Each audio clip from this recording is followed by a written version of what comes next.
ರೊಟ್ಟಿ ಅಂದ್ರೇ ಎಲ್ರಿಗೂ ಇಷ್ಟ ಆಗುತ್ತೆ. ಅದರಲ್ಲೂ ಅಕ್ಕಿ ರೊಟ್ಟಿ, ಪ್ಲೈನ್ ರೊಟ್ಟಿ ಮತ್ತು ಮಸಾಲ ಅಕ್ಕಿ ರೊಟ್ಟಿ ಅಂತಂದರೆ ಯಾರಿಗೆ ತಾನೇ ಇಷ್ಟ ಆಗಲ್ಲ ಹೇಳಿ, ಎಲ್ಲರಿಗೂ ಇಷ್ಟ ಆಗುತ್ತೆ.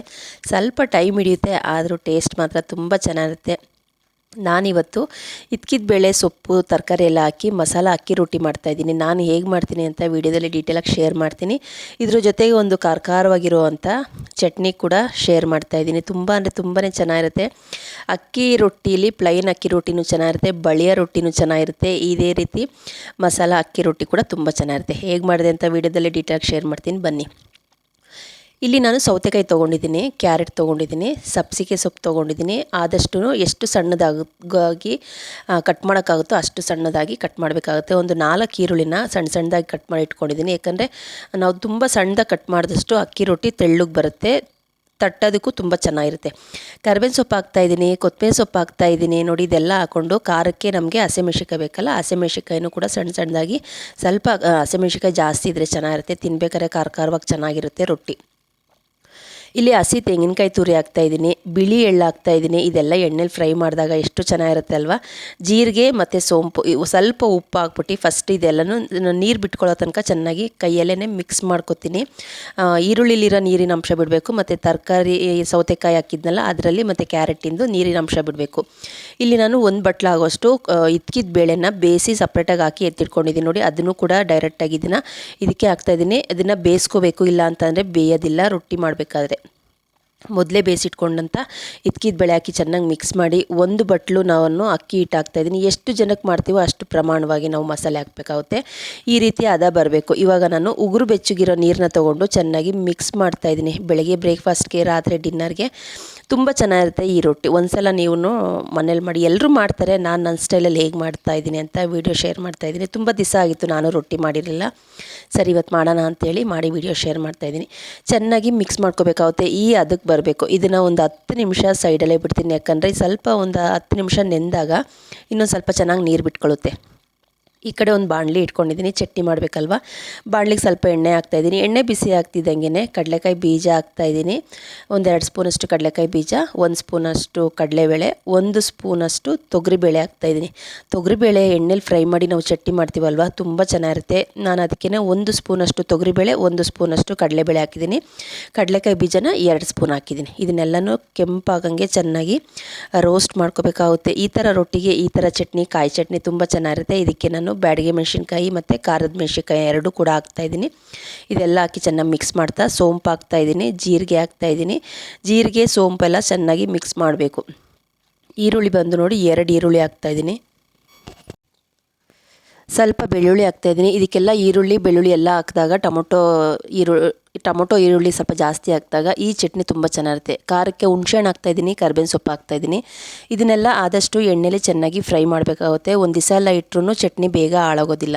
ಇದಕ್ಕೆ ಸ್ವಲ್ಪ ನಾನು ಪುದೀನ ಸೊಪ್ಪು ಹಾಕ್ತಾಯಿದ್ದೀನಿ. ಪುದೀನ ಸೊಪ್ಪೆಲ್ಲ ಹಾಕಿ ಚೆನ್ನಾಗಿ ಮಿಕ್ಸ್ ಮಾಡ್ತಿದ್ದಂಗೆ 2 ಟೊಮೊಟೊನ, ನಾಟಿ ಟೊಮೊಟೊ, ದಪ್ಪದಾಗಿರೋವಂಥ ಟೊಮೊಟೊನ ಕಟ್ ಮಾಡಿ ಹಾಕ್ತಾಯಿದ್ದೀನಿ. ಇದಕ್ಕೆ ಸ್ವಲ್ಪ ಉಪ್ಪು ಹಾಕ್ಬಿಟ್ಟು ಚೆನ್ನಾಗಿ ಟೊಮೊಟೊದಲ್ಲಿರೋ ನೀರಿನ ಅಂಶ ಬಿಡಬೇಕು, ಅಲ್ಲಿ ತನಕ ಚೆನ್ನಾಗಿ ರೋಸ್ಟ್ ಮಾಡ್ಕೊತೀನಿ. ಇದಕ್ಕೆ ಲಾಸ್ಟಲ್ಲಿ ಸ್ವಲ್ಪ ಕೊತ್ತಂಬರಿ ಸೊಪ್ಪು ಹಾಕ್ಕೊಂಡು ಸ್ಟವ್ನ ಆಫ್ ಮಾಡಿಕೊಂಡು ಸ್ವಲ್ಪ ಇದು ತಣ್ಣಗಾಗಲಿ. ಅಷ್ಟರಲ್ಲಿ ನೋಡಿ, ನಾನು ರೊಟ್ಟಿ ಹಿಟ್ಟನ್ನ ರೆಡಿ ಮಾಡಿ ಇಟ್ಕೊಂಡಿದ್ದಲ್ಲ, ಅದೆಲ್ಲ ಚೆನ್ನಾಗಿ ನೆಂದಿತ್ತು. ಇವಾಗ ರೊಟ್ಟಿ ತಟ್ಟೋದಕ್ಕೆ ನಾನು ಒಂದು ಪೇಪರ್ ತೊಗೊಂಡಿದ್ದೀನಿ, ಶೀಟ್ನ. ಕವರ್ ಬೇಡ, ಶೀಟ್ ಇದ್ದರೆ ತುಂಬ ಚೆನ್ನಾಗಿರುತ್ತೆ. ಬಟರ್ ಪೇಪರ್ ಇರುತ್ತಲ್ಲ, ಅದರಲ್ಲಿ ರೊಟ್ಟಿ ತುಂಬ ಚೆನ್ನಾಗಿ ಬರುತ್ತೆ. ಮತ್ತು ಹಂಚ್ಗೆ ಹಾಕಿದಾಗ್ಲೂ ರೊಟ್ಟಿ ಕಿತ್ತೋಗೋದಿಲ್ಲ. ಇದಕ್ಕೆ ಸ್ವಲ್ಪ ಎಣ್ಣೆ ಸವರಿದ್ದೀನಿ. ಎಣ್ಣೆ ಸವರಿ ನಮಗೆ ಎಷ್ಟು ದಪ್ಪ ಬೇಕೋ ಅಷ್ಟು ದಪ್ಪದಾಗಿ ಹಿಟ್ಟನ್ನ ತೊಗೊಂಡು ಸಣ್ಣದಾಗಿ, ಎಷ್ಟು ಸಣ್ಣ ಆಗುತ್ತೋ ಅಷ್ಟು ಸಣ್ಣದಾಗಿ ತಟ್ಕೋಬೇಕಾಗುತ್ತೆ. ಕೈಯಲ್ಲೇ ತಟ್ಟಬೇಕಾಗುತ್ತೆ, ಜಾಸ್ತಿ ಪ್ರೆಸ್ ಮಾಡೋದೇನು ಬೇಡ.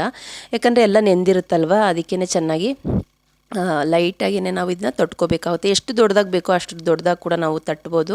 ನಾನು ಫಸ್ಟ್ ಮೊದಲನೇ ರೊಟ್ಟಿ ಆಗಿರೋದ್ರಿಂದ ಸಣ್ಣದಾಗಿ ತಟ್ಟಿದ್ದೀನಿ. ಮತ್ತು ಎಷ್ಟು ದೊಡ್ಡದಾಗಿ ಬೇಕೋ ಅಷ್ಟು ದೊಡ್ಡದಾಗಿ ರೊಟ್ಟಿನ ಕೂಡ ತಟ್ಕೋಬೋದು. ನೋಡಿ, ಮಸಾಲ ರೊಟ್ಟಿ ಎಷ್ಟು ಚೆನ್ನಾಗಿ ಬಂದಿತ್ತು ಅಂತ ಅಂದರೆ ಟೇಸ್ಟ್ ಕೂಡ ತುಂಬ ಚೆನ್ನಾಗಾಗಿತ್ತು. ಸೆಂಟ್ರಲ್ಲಿ ಯಾಕೆ ನಾನು ಈ ಥರ ಹೋಲ್ಸ್ ಮಾಡ್ತಾಯಿದ್ದೀನಿ ಅಂದರೆ ಬೇಯ್ಲಿ ಚೆನ್ನಾಗಿ ಅಂತೇಳಿ ಹೋಲ್ಸ್ತಾರೆ, ಅಂದರೆ ಹಂಗೆ ಕೈಯಲ್ಲೇ ಮಾಡಿದಾಯಿತು. ಇದಕ್ಕೆ ಹಂಚಿನಾಗೆ ಸ್ವಲ್ಪ ಎಣ್ಣೆ ಹಾಕಿದ್ದೀನಿ. ಎಣ್ಣೆ ಬಿಸಿ ಆಗ್ತಿದ್ದಂಗೆ ನಾನು ತಟ್ಟಿಟ್ಕೊಂಡಿದ್ನಲ್ಲ ಅದನ್ನ ರೊಟ್ಟಿನ ಇದಕ್ಕೆ ಹಾಕಿ 1-2 ಸೆಕೆಂಡ್ ಬಿಡಬೇಕು. ಯಾಕಂದರೆ ಅದು ಪೇಪರಿಂದ ಎದೋಬೇಕು ಅಂತ ಅಂದರೆ ಹಾಕಿದ ತಕ್ಷಣ ಎತ್ತಬಾರ್ದು, ಇಲ್ಲಾಂದರೆ ಕಿತ್ತೋಗುತ್ತೆ.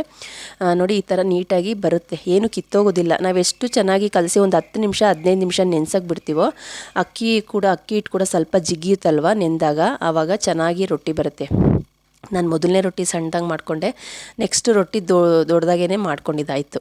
ರೊಟ್ಟಿ ತಡ್ತಾ ನಾವು ಪೇಪರ್ ಮೇಲೆ ಎಣ್ಣೆ ಹಾಕ್ಕೊಂಡು ನಮಗೆ ಎಷ್ಟು ದೊಡ್ಡದಾಗಬೇಕೋ ಅಷ್ಟು ದೊಡ್ಡದಾಗಿ ತಟ್ಕೊಬೋದು. ನಿಜವಾಗ್ಲೂ ಹೇಳ್ತೀನಿ, ಈ ಥರ ಮಸಾಲ ರೊಟ್ಟಿ 2 ತಿಂದರೆ ಸಾಕು, ಹೊಟ್ಟೆಯಲ್ಲಿ ಫುಲ್ಲಾಗಿರುತ್ತೆ ಮತ್ತು ಟೇಸ್ಟ್ ಕೂಡ ಅಷ್ಟೇ ಚೆನ್ನಾಗಿರುತ್ತೆ.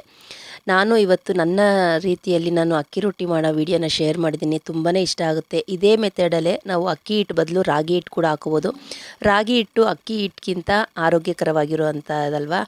ನಾನು ಅಕ್ಕಿ ರೊಟ್ಟಿ, ನಮ್ಮ ಮನೇಲಿ ಎಲ್ಲರಿಗೂ ಅಕ್ಕಿ ರೊಟ್ಟಿ ಅಂದರೆ ಇಷ್ಟ ಆಗುತ್ತೆ. ಹಾಗಾಗಿ ನಾನು ಅಕ್ಕಿ ರೊಟ್ಟಿನ ಜಾಸ್ತಿ ಮಾಡ್ತೀನಿ. ರಾಗಿ ರೊಟ್ಟಿನ ಹಾಗೆ ನಾವು ದೋಸೆ ಥರ ಹಾಕೊಂಡು ತಿನ್ನೋದ್ರಿಂದ ಅದು ಚೆನ್ನಾಗಿರುತ್ತೆ. ನಾನು ಅಕ್ಕಿ ರೊಟ್ಟಿ ಅಂತಂದರೆ ಈ ಥರನೇ ಮಾಡೋದು. ತುಂಬ ಅಂದರೆ ತುಂಬಾ ಚೆನ್ನಾಗಿರುತ್ತೆ. ನಿಮಗೂ ಇಷ್ಟ ಆಗುತ್ತೆ ಅಂತ ಭಾವಿಸಿದ್ದೀನಿ. ನೋಡಿದ್ರಲ್ಲ ಫ್ರೆಂಡ್ಸ್, ನಾನು ಸಿಂಪಲಾಗಿ ಈಸಿಯಾಗಿ ಟೇಸ್ಟಿಯಾಗಿ ಮಸಾಲ ಅಕ್ಕಿ ರೊಟ್ಟಿ ಹೇಗೆ ಮಾಡೋದು ಅಂತ ವೀಡಿಯೋದಲ್ಲಿ ಡೀಟೇಲಾಗಿ ಶೇರ್ ಮಾಡಿದ್ದೀನಿ. ಕಿತ್ತೋಗುತ್ತೆ ಅನ್ನೋ ಭಯ ಅನ್ನೋದೇನಿಲ್ಲ. ಸ್ವಲ್ಪ ಬೇಯೋ ತನಕ ಅದಕ್ಕೆ ಟೈಮ್ ಕೊಡಬೇಕು. ಬೆಂದಾಯಿತು ಅಂತ ಅಂದರೆ ತುಂಬ ಚೆನ್ನಾಗಿ ಅದರದ್ದು ಎಷ್ಟು ಸಾಫ್ಟ್ ಆಗಬೇಕು ಅಂತ ಅಂದರೆ ಅಷ್ಟು ಸಾಫ್ಟಾಗಿ ಬೇಕಾದ್ರೆ ಕೂಡ ನಾವು ಮಾಡ್ಕೋಬೋದು. ಅದೇ ರೀತಿ ಎಷ್ಟು ಕ್ರಿಸ್ಪಿ ಆಗಬೇಕು ಅಂತಂದರೆ ಅದೇ ರೀತಿ ಸ್ವಲ್ಪ ಎಣ್ಣೆ ಹಾಕ್ಬಿಟ್ಟು ಎರಡೂ ಕಡೆ ಚೆನ್ನಾಗಿ ಬೇಯಿಸ್ಕೋಬೇಕಾಗುತ್ತೆ. ಎಷ್ಟು ನಾವು ಬೇಯಿಸ್ತೀವೋ ಅಷ್ಟು ರೋಸ್ಟಾಗಿ ಬರುತ್ತೆ. ಇಲ್ಲ ಸಾಫ್ಟಾಗಿ ಬೇಕು ಅಂತಂದರೆ ಸಾಫ್ಟಾಗಿ ಕೂಡ ನಾವು ಬೇಯಿಸ್ಕೋಬೋದು. ಸ್ವಲ್ಪ ನಾನು ಎಣ್ಣೆ ಹಾಕಿ ರೊಟ್ಟಿನೆಲ್ಲ ಮುಗಿಸ್ಕೊಂಡೆ. ರೊಟ್ಟಿ ಮುಗಿಸ್ಕೊಳ್ತಿದ್ದಂಗೆ ಚಟ್ನಿಗೆಲ್ಲ ನಾನು ಹಾಕಿಟ್ಟಿದ್ದೆಲ್ಲ ಟೊಮೊಟೊ ಎಲ್ಲನೂ ಅದನ್ನೆಲ್ಲ ನೈಸಿಗೆ ಪೇಸ್ಟ್ ಮಾಡ್ಕೊಬರ್ತೀನಿ. ನಿಜವಾಗ್ಲೂ ಹೇಳ್ತೀನಿ, ಈ ಚಟ್ನಿನ ಒಂದು ದಿವಸ ಎಲ್ಲ ಇಟ್ಟರು ಅಳಿಸೋದಿಲ್ಲ. ಯಾಕಂದರೆ ಹುರಿದಿರ್ತೀವಿ. ಅದೇ ರೀತಿ ಟೇಸ್ಟು ಕೂಡ ತುಂಬಾ ಚೆನ್ನಾಗಿರುತ್ತೆ. ಅಕ್ಕಿ ರೊಟ್ಟಿಗೆ ತೆಂಗಿನಕಾಯಿ ಚಟ್ನಿ ತುಂಬ ಚೆನ್ನಾಗಿ ಕಾಂಬಿನೇಷನಲ್ಲಿ ತುಂಬ ಚೆನ್ನಾಗಿರುತ್ತೆ. ನಾನಿವತ್ತು ಈ ಥರ ಮಸಾಲ ಅಕ್ಕಿ ರೊಟ್ಟಿಗೆ ಈ ಥರ ಚಟ್ನಿನ ಮಾಡಿ ವಿಡಿಯೋ ಶೇರ್ ಮಾಡಿದ್ದೀನಿ.